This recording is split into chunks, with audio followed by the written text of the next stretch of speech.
भारत निर्वाचन आयोग द्वारा विधानसभा निर्वाचन 2023 कार्यक्रम की घोषणा के साथ ही राजगढ़ जिले में आदर्श आचार संहिता प्रभावशील हो गई है। कलेक्टर एवं जिला निर्वाचन अधिकारी श्री हर्ष दीक्षित ने जिले के सभी अधिकारियों को निर्वाचन आयोग के निर्देशों का गंभीरता से पालन करने के निर्देश दिए हैं। सोमवार को आयोजित अधिकारियों की बैठक में उन्होंने कहा कि कोई भी अधिकारी कर्मचारी बिना अनुमति के मुख्यालय न छोड़े। उन्होंने कहा कि संपत्ति निरूपण अधिनियम के तहत समय सीमा में कार्यवाही की जाए। जिले में अब कोई नए निर्माण कार्य प्रारंभ नहीं किए जाएंगे, न ही किसी योजना में नए हितग्राहियों को लाभान्वित किया जाएगा। उन्होंने कहा कि समस्त राजनैतिक दल, अधिकारी एवं कर्मचारी आदर्श आचरण संहिता के प्रावधानों का 100% पालन सुनिश्चित करें। बैठक में कलेक्टर ने कहा कि सभी मतदान केंद्रों की आवश्यक रंगाई पुताई हो जाए। वहां विद्युत, पेयजल एवं रैंप की आवश्यक रूप से व्यवस्था हो। वाहनों में नियम विरुद्ध हूटर एवं नेम प्लेट इत्यादि न लगे हों। आम सभा एवं अन्य आयोजनों के लिए अनुमति की व्यवस्था पारदर्शी एवं सहूलियत पूर्ण हो। खिलचीपुर से विवेक मालवीय की रिपोर्ट। इलेक्शन की घोषणा हो गई है। आज से आपकी आचार संहिता जो मॉडल कोड ऑफ कंडक्ट है उसको भी लागू कर दिया गया है। और पूर्व में भी हमारे द्वारा जो संबंधित पॉलिटिकल पार्टीज हैं उनके साथ सभी के साथ मीटिंग करके, चाहे वो जिला स्तर पे हो या आरओ स्तर पे हो, सभी को जो निटी-ग्रिटीज होती हैं एमसीसी की, क्या क्या उसमें करना होता है उसके बारे में बता दिया गया है। अभी जो सबसे पहला कार्य रहता है आचार संहिता लागू होते ही, वो ये रहता है कि 24 घंटे के अंदर अंदर जितनी भी सरकारी संपत्तियां हैं वहाँ से अनाधिकृत रूप से अगर कोई संपत्ति विरूपण की कार्रवाई है तो उसको किया जाना। अगर किसी शासकीय बिल्डिंग पे कोई बैनर पोस्टर लगे हैं या नाम पेंट हुआ है या पॉलिटिकल पार्टीज के सिंबल लगे हैं तो उनको हटाने की कार्रवाई करना। दूसरा रहता है सार्वजनिक संपत्ति पर 48 घंटे के अंदर। तो शासकीय संपत्ति जो रहती है उसके अंदर हमें 24 घंटे के अंदर करना होता है। जो सार्वजनिक संपत्ति अर्थात जो पब्लिक प्रॉपर्टी रहती है, पब्लिक पार्क हो गए, रोड साइड हो गया, रोड के अगल बगल जो शासकीय जमीन है वहाँ पे हो गया, बीच में डिवाइडर है वहाँ पे हो गया, तो ऐसी जगह पे जहाँ पे आपका पब्लिक प्रॉपर्टी है, पब्लिक प्लेस है, वहाँ पे 48 घंटे के अंदर हमें संपत्ति विरूपण की कार्रवाई सुनिश्चित करनी है। प्राइवेट प्लेसेस पे 72 घंटे के अंदर करना होता है। अनलेस एंड अनटिल कोई उस 72 घंटे के अंदर जिसने भी किसी प्राइवेट में किसी के घर के ऊपर अपना नाम लिखवाया हुआ है या अपना बैनर पोस्टर लगाया हुआ है, तो उस घर वाले का वो सहमति पत्र लाके हमारे कार्यालय में, संबंधित आरओ के कार्यालय में सबमिट करे कि उसने उस व्यक्ति से, संबंधित व्यक्ति से सहमति पत्र लिया हुआ है कि उसके दीवार लेखन कर सकता है या पोस्टर बैनर अपना लगा सकता है, अपना झंडा लगा सकता है, अपना पार्टी का चिन्ह प्रदर्शित कर सकता है, तो एक अलग चीज़ होती है। अन्यथा उसमें भी प्राइवेट प्रॉपर्टीज में भी 72 घंटे के अंदर कार्रवाई करनी है। एमसीसी के वायलेशन के तहत कार्रवाई की जाएगी। इसके साथ साथ जो हमारे विकास या निर्माण संबंधी जो गतिविधियां होती हैं वो भी आज सुबह हम लोग की जो मीटिंग थी तो उसमें हमने सभी को बता दिया है।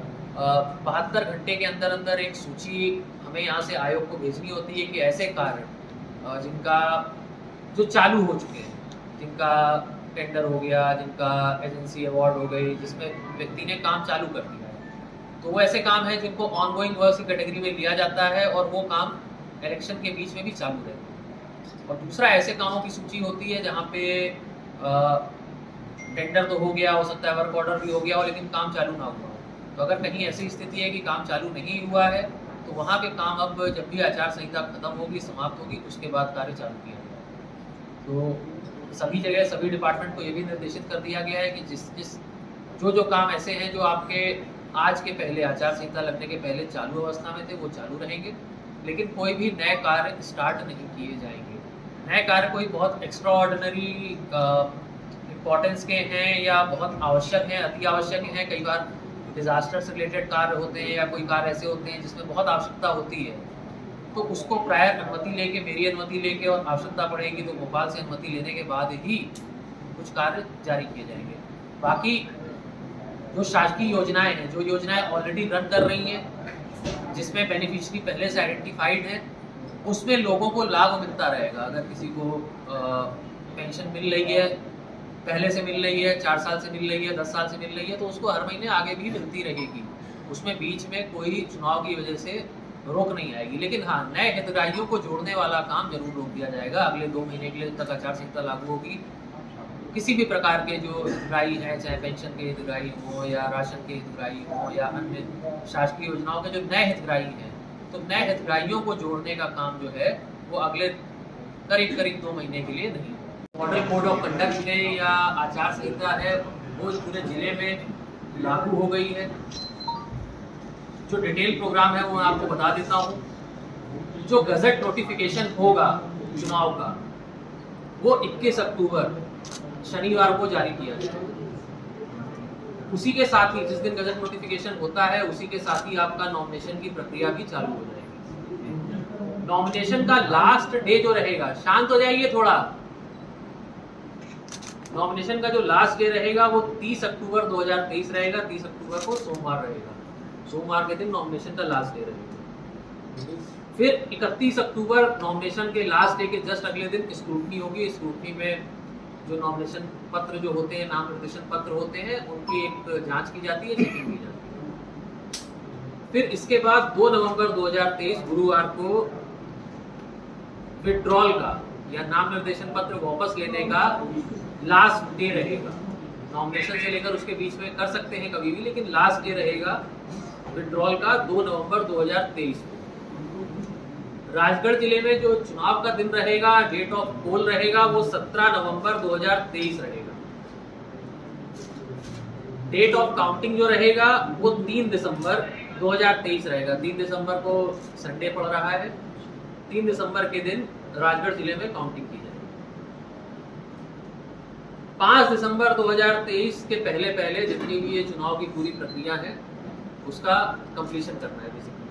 और वो 3 को ही हो जाएगी कंप्लीट, लेकिन वो 5 के पहले का जो एक टाइमलाइन दिया जाता है वो दिया। तो इस प्रकार से ये पूरा इलेक्शन का शेड्यूल है। 3 दिन पहले, 4 दिन पहले जब पब्लिकेशन हुआ था, तो पब्लिकेशन के साथ जिले में जितने मतदाता हैं उसके बारे में, कितने पुरुष मतदाता हैं, कितने महिला मतदाता हैं, कितने युवा मतदाता हैं 18 से 19 वाले, कितने 20 से 29 वाले हैं, कितने 80 प्लस वाले हैं, इस सब के बारे में आप लोगों को डिटेल से बता दिया गया था। एडीएम साहब एक बार और वो जो प्रेजेंटेशन हमारा था वो सभी के साथ शेयर करने के लिए आप चाहे तो ग्रुप में भी डाल सकते हैं, जिससे सभी लोग पुनः से एक बार वो जानकारी देख लेंगे। और ये जो डेट्स है इसकी जानकारी भी वैसे आप लोगों के पास, सभी लोगों के पास पहले से ही है और सभी जगह ग्रुप में पहले से ही सर्कुलेट हो चुकी है। लेकिन एक बार पुनः से हमारी तरफ से भी एक जो फॉर्मल इन्फॉर्मेशन है वो डाल दी जाएगी। राजगढ़ जिले के बारे में एक बार पुनः से रिपीट करूंगा कि राजगढ़ जिले में 5 विधानसभाएं हैं और 5 विधानसभा के इलेक्शंस यहाँ पे होंगे। नॉमिनेशंस इस बार 5 विधानसभा के हम विधानसभा स्तर पे ही लेंगे। जो हमारे आरओ रहेंगे, आरओ के कार्यालय में ही नॉमिनेशन लिए जाएंगे। राजगढ़ का नॉमिनेशन राजगढ़ में होगा, तुलसीपुर विधानसभा का तुलसीपुर में होगा, ब्यावरा का ब्यावरा में रहेगा, नरसिंहगढ़ विधानसभा का नरसिंहगढ़ में आरओ कार्यालय में होगा और सारंगपुर का सारंगपुर के आरओ कार्यालय में।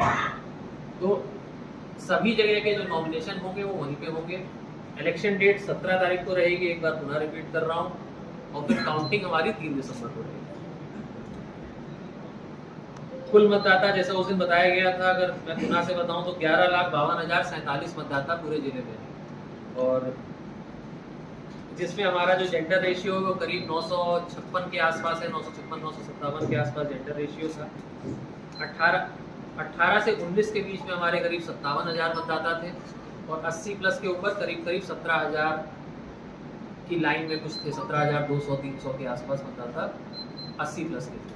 और पीडब्ल्यूडी वोटर्स हमारे करीब 13,000 कुछ थे, 13,300 के आसपास। तो ये मोटे मोटे आंकड़े हैं जो। और जो 5 विधानसभाएं हैं उसमें हमारे कुल मतदान केंद्र 1378 हैं जहाँ पे चुनाव होगा। इसमें आप लोगों के कोई प्रश्न हो, कुछ आप लोग और एमसीसी को लेकर या एमसीसी लागू होगी तो 24 घंटे के अंदर